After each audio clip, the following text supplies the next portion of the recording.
तरह से भरत भूषण तिवारी हत्याकांड पर सरकार शुरू से ही पर्दा डालना चाह रही थी, असली हत्यारे को बचाने के सारे घटकर्म करना चाह रही थी। सिवान AK-47 गोली कांड में असली अभियुक्त को बचाने के लिए सरकार सारे कुकर्म कर रही है। बिहार के एक एक आदमी को सड़क पर उतरना होगा, वरना किसी के भी सीने में सरकारी गुंडे गोली मार देंगे। नमस्कार, लाइव सिटी देख रहे हैं आप। देखिए, आरजेडी की ओर से नेता प्रतिपक्ष तेजस्वी यादव की ओर से आज राजभवन मार्च निकाला गया था और इसको लेकर के अब कांग्रेस की ओर से भी प्रतिक्रिया सामने आई है। कांग्रेस ने साफ शब्दों में कहा है कि जिस तरह से भरत भूषण तिवारी हत्याकांड मामले में सरकार मुख्य अभियुक्त को छिपाने की पूरी कोशिश कर रही थी, ठीक उसी प्रकार से सिवान गोलीकांड, सिवान AK-47 गोलीकांड में भी सरकार मुख्य अभियुक्त को बचाने के लिए सारे कुकर्म कर रही है।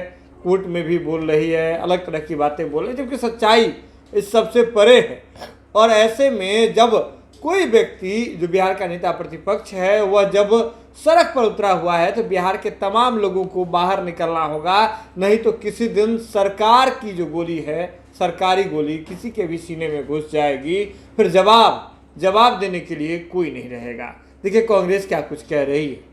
जिस तरह से भरत भूषण तिवारी हत्याकांड पर सरकार शुरू से ही पर्दा डालना चाह रही थी, असली हत्यारे को बचाने के सारे घटकर्म करना चाह रही थी, उसी तरह सिवान AK-47 गोली कांड में असली अभियुक्त को बचाने के लिए सरकार सारे कुकर्म कर रही है। इस कुकर्म के खिलाफ बिहार के एक एक आदमी को सड़क पर उतरना होगा, वरना किसी के भी सीने में सरकारी गुंडे गोली मार देंगे।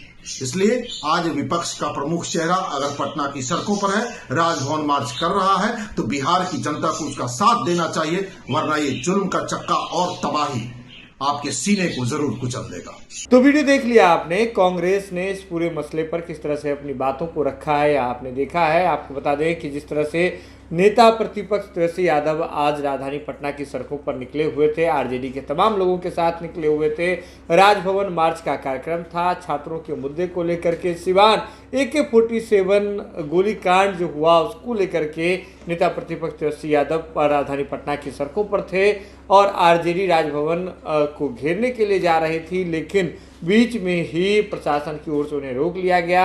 इनकम टैक्स गोलंबर पर रोका गया। इसके बाद किस तरह से वाटर कैनन चले थे यह भी आपने देखा था। लेकिन बड़ी बात यह है कि कांग्रेस ने इस पूरे प्रकरण पर कहा है कि तेजस्वी यादव का साथ सभी को देना चाहिए। अगर कोई व्यक्ति छात्रों के सवाल को लेकर के, कोई व्यक्ति बिहार के लोगों के सवाल को लेकर के सड़कों पर उतर रहा है, तो ऐसे सभी व्यक्ति का लोगों को साथ देना चाहिए और सिवान गोलीकांड वाले मामले पर लोगों को सड़क पर निकल करके सरकार से सवाल करना चाहिए, क्योंकि अगर सवाल नहीं करेंगे तो ऐसा मुमकिन है कि किसी भी दिन सरकारी गोली लोगों के सीने में घुस जाए और लोग फिर जवाब किससे मांगेंगे।